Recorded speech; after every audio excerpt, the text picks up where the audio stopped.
आपने सुना होगा कि 80 पॉइंट पे पीआर होगी, 90 पॉइंट पे पीआर होगी, 65 पॉइंट्स पे पीआर होगी, लेकिन ये पॉइंट्स होते हैं और ये कैसे कैलकुलेट होते हैं आज की वीडियो में मैं वही एक्सप्लेन करूंगा। क्यों एक्सप्लेन करूंगा? क्योंकि जब मैं स्टार्टिंग में आया था मेरे को नहीं पता था कि क्या पॉइंट सिस्टम होते हैं। हाँ, ये सुना था कि आईटी के लिए इतने पॉइंट्स चाहिए या फिर शेफ के लिए इतने पॉइंट्स चाहिए, लेकिन पॉइंट्स कैलकुलेट कैसे होते हैं ये मेरे को नहीं पता था। तो धीरे धीरे मैंने सीखा और वही चीज़ आई एम श्योर आपको भी नहीं पता होगा कि कैसे पॉइंट्स वगैरह कैलकुलेट होते हैं। तो आज की वीडियो में मैं आपको वही सिखाऊंगा क्या, आपको एक्सप्लेन करूंगा। ऑस्ट्रेलियन गवर्नमेंट की जो ऑफिशियल वेबसाइट है वहाँ पे सारा कुछ होता है, वही आपको मैं कंप्यूटर स्क्रीन पे दिखाऊंगा और एक्सप्लेन करूंगा कि क्या क्या सिस्टम होता है।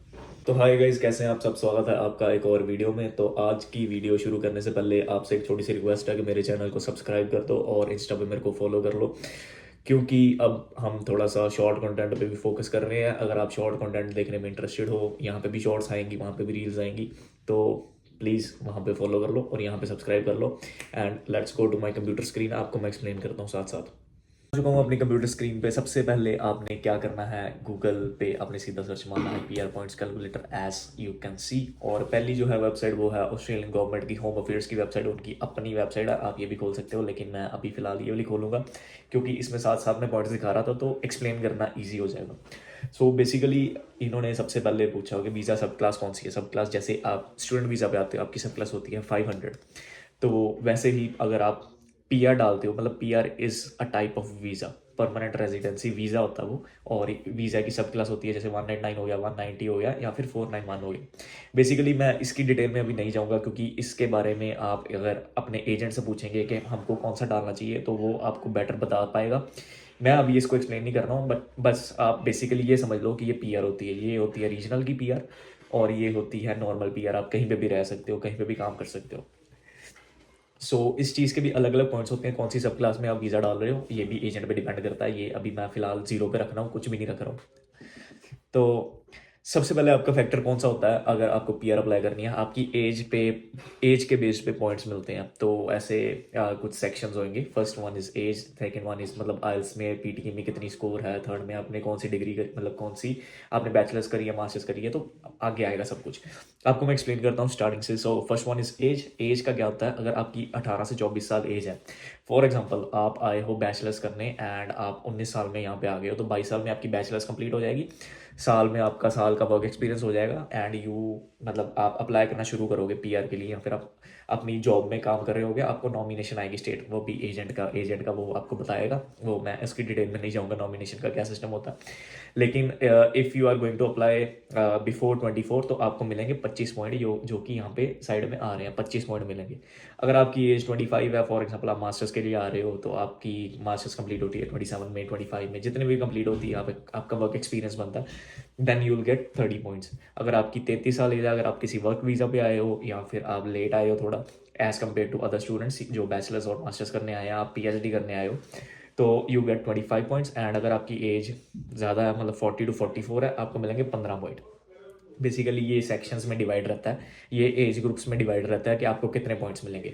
Second important factor is English language. English language जैसे फॉर एग्जांपल आप स्टूडेंट वीज़ा पे आते हो या फिर आप वर्क वीज़ा पे आते हो, आपको इंग्लिश प्रोफिशिएंसी टेस्ट देना पड़ता है। आइदर इट इज़ IELTS या फिर टोफल हो या फिर पीटी हो, वो आप पे डिपेंड करता है, पर्सनल चॉइस है। लेकिन IELTS and PT are the most common ones. And जब भी आपको पीआर अप्लाई करनी होती है या फिर आपको टेम्प्रेरी वीज़ा अप्लाई करना होता है, then you can do PT, क्योंकि वो थोड़ी कंपैरेटिवली ईजी होती है एंड यहाँ पे इजीली अवेलेबल भी है पीटी की कोचिंग वगैरह भी, अगर आपको कोचिंग चाहिए तो। So the first one is competent English. Competent English के पॉइंट्स होते हैं हमारे पास जीरो पॉइंट्स इसलिए होते हैं क्योंकि competent English is just basic. 6 ई चाहिए होते हैं आपको, बेसिक चीज़ें जो आपको स्टूडेंट वीज़ा के लिए चाहिए होते हैं। तो अगर आपके 6 ई आ रहे हैं तो आपको कोई पॉइंट नहीं मिलेंगे। 6 ईच को वो पीटी में 50 कहते हैं, तो वो खुद हिसाब से आपको चेंज कर लेना, मैं आइल्स की बेसिस पे आपको बताऊंगा। Second one is proficient English, आपके 7 ईच होने चाहिए आइल्स में एंड पीटी में आपके 65 ईच होने चाहिए, उसके मिलते हैं आपको 10 point. Third one is superior English, के आपकी फाड़ इंग्लिश है भाई, आपकी ऑस्ट्रेलियन इंग्लिश हो चुकी हुई है सो उसके मिलते हैं, मतलब उसके लिए आपको चाहिए होते हैं 8+ इन ईच, जो कि डिफिकल्ट है, पीटी में नहीं आइल्स में डिफिकल्ट है। और इसके आपको मिलते हैं 20 पॉइंट्स। तो आपकी जितनी अच्छी इंग्लिश होगी, मतलब जितनी अच्छी स्कोर होगी, उतने ज़्यादा आपको पॉइंट्स मिलेंगे। तो ट्राई टू स्कोर गुड, आपकी प्रैक्टिस होनी चाहिए अच्छे से। So third one is overseas work experience. अगर आप वर्क वीज़े पे आए हो या फिर मास्टर्स करने आए हो, आपके पास इंडिया का कोई एक्सपीरियंस है तो आप डाल सकते हो। अगर आपके पास 8 साल का एक्सपीरियंस है, 8 साल या उससे ज़्यादा का इंडिया का एक्सपीरियंस है जो कि वैलिड है, उसकी वैलिड पे स्लिप्स होनी चाहिए। वो भी एलिजिबिलिटी आपको एजेंट बताएगा कि आपका ये एक्सपीरियंस जो है एलिजिबल है गवर्नमेंट मतलब ऑस्ट्रेलिया के अप्लाई करने के लिए। 8 साल से ज़्यादा है तो 15, 5 से 7 साल है 10, 3 से 4 साल है तो 5। और आई थिंक सो कि मेजर जनता जो आ रही है स्टूडेंट वीज़ा पे या फिर मास्टर्स करने में या फिर बैचलर्स करने में, उनका लेस देन 3 ईयर्स हो सकता है। 1 से 2 साल काम करके आप ऑस्ट्रेलिया आए हो तो, लेकिन उसके 0 पॉइंट्स है, उसका कोई इतना फ़र्क नहीं पड़ता। ये सेक्शन मेन है जो कि मास्टर्स करने आए हैं अपने वर्क एक्सपीरियंस के बाद और वर्क वीज़े पे आए हैं, जो कि इंडिया में काम करके आए हैं या फिर अपनी फॉरेन कंट्री में काम करके आए हैं, then they move to Australia. So this one is also for मतलब ये भी एक इम्पॉर्टेंट पार्ट है उसका पॉइंट्स कैलकुलेट करने का। सो मैं अपने पॉइंट्स कैलकुलेट आपको करके दिखा रहा हूँ। बेसिकली मेरा कोई लेस देन एक्सपीरियंस है और मुझे लगता है मेरी सुपीरियर इंग्लिश आ जाएगी, मैं इजीली तो नहीं मतलब कर सकता हूँ। And by the time I will apply my visa I will be 25 year.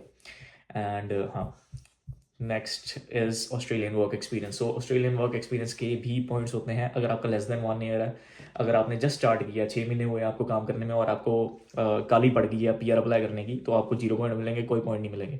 अगर आपको 1 से 2 साल एक्सपीरियंस है, आपके 5 पॉइंट मिलेंगे। 3 से 4 साल है, 10 पॉइंट मिलेंगे। फॉर एग्जाम्पल मैं अपनी बैचलर्स खत्म कर देता हूँ and then I get 3 years अपना 2 या 3 साल मेरे को वर्क वीज़ा मिलता। उसमें मैं काम करूँगा तो मेरे पॉइंट्स, अगर मेरा 3 साल हो गया काम तो मेरे 10 पॉइंट हो जाएंगे। अगर मेरा 2 साल काम रहा तो मेरे 5 पॉइंट होंगे। ऐसे ही 5 से 7 साल, 8 से मतलब वो तो ज़्यादा ही हो गया भाई। इतना साल आप ऑस्ट्रेलिया में रहे हो तो आपकी वैसे PR हो जानी चाहिए। ये तो सेंसलेस थिंग है। तो मैं 1 to 2 ईयर्स करूँगा क्योंकि 1-2 साल मैं काम करूँगा and then I will apply for PR। तो 5 पॉइंट उसके हो गए।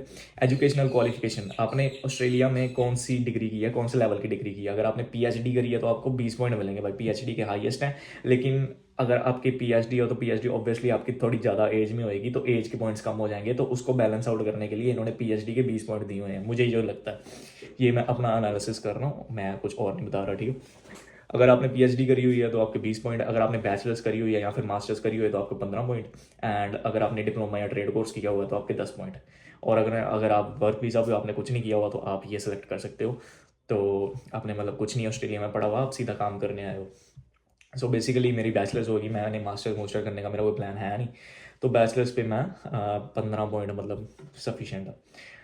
डिग्री, डिप्लोमा, एडवांस डिप्लोमा और trade qualification from an Australian which took at least 2 years और फुल टाइम स्टडी। तो ऑब्वियसली बैचलर्स है, तो वो 3 साल की होगी, मास्टर 2 साल की होएगी, तो हमने यस ही करना है ऑब्वियसली। अगर ट्रेड कोर्स होता है वो आई थिंक सो 2 साल का भी हो सकता है और 2 साल से भी कम का भी हो सकता है। अगर आपका 2 साल का है तो आप you are eligible for 5 points, अगर नहीं है तो नो कर देना, 0।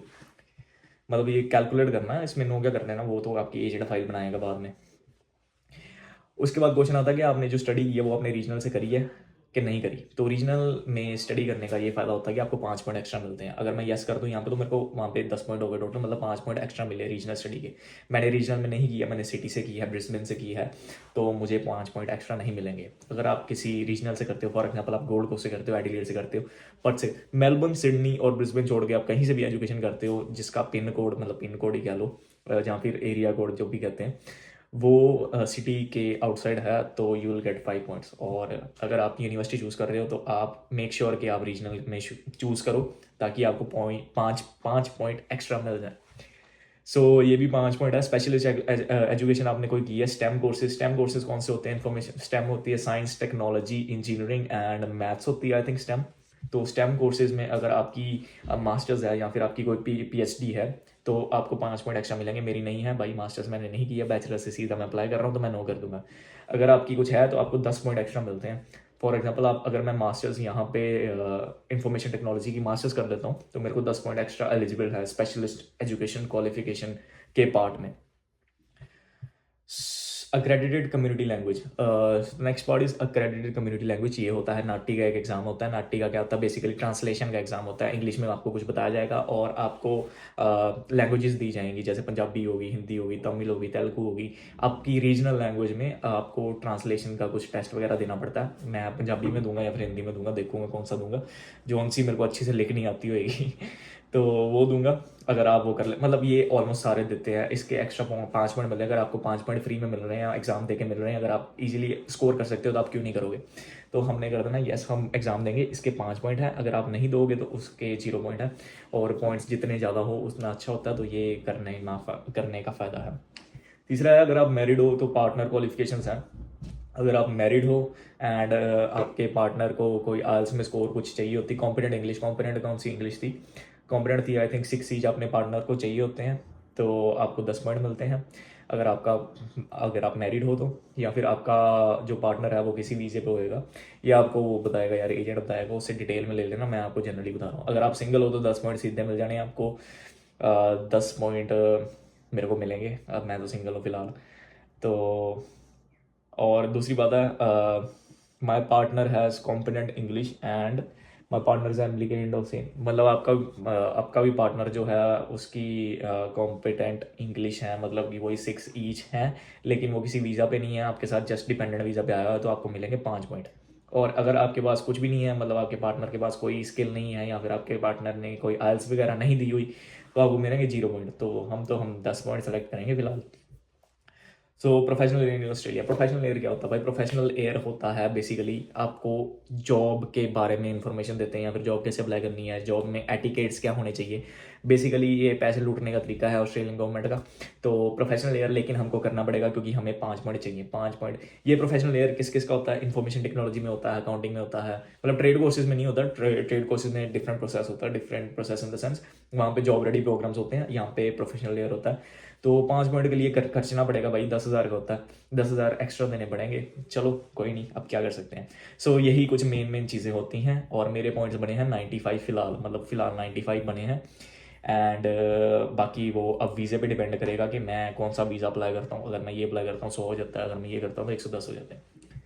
So basically this not only depends on the visa and the points. अगर आपके इतने पॉइंट्स आ रहे हैं, आपकी ऑक्यूपेशन जो है वो लिस्ट में होनी चाहिए, जो SOL लिस्ट है, जो कि मैंने वीडियो बनाई हुई है, तो आई बटन पे आ रही होगी, वो भी होनी चाहिए। एंड बस आगे प्रोसेस जो भी होएगा वो एजेंट बताएगा आपको कि क्या क्या करना है, क्या क्या स्किल्स असेसमेंट होती है, बड़ा कुछ होता है। वो जब मैं अप्लाई करूँगा वो मैं आपको साथ साथ में शो करूँगा, क्या क्या मैंने किया, क्या क्या कैसे किया, और मेरा पास हुआ कि नहीं, मेरे को PR मिली है कि नहीं। वो मतलब थोड़ा लंबा प्रोसेस है, लेकिन अभी तो मेरी एजुकेशन चल रही है। मैंने आपको सिर्फ बेसिक आइडिया दिया है, जो एक्सप्लेन किया है कि PR के पॉइंट्स जो होते हैं, हम पॉइंट्स सुनते हैं, वो कैलकुलेट कैसे होते हैं। ऐसे होते हैं भाई कैलकुलेट।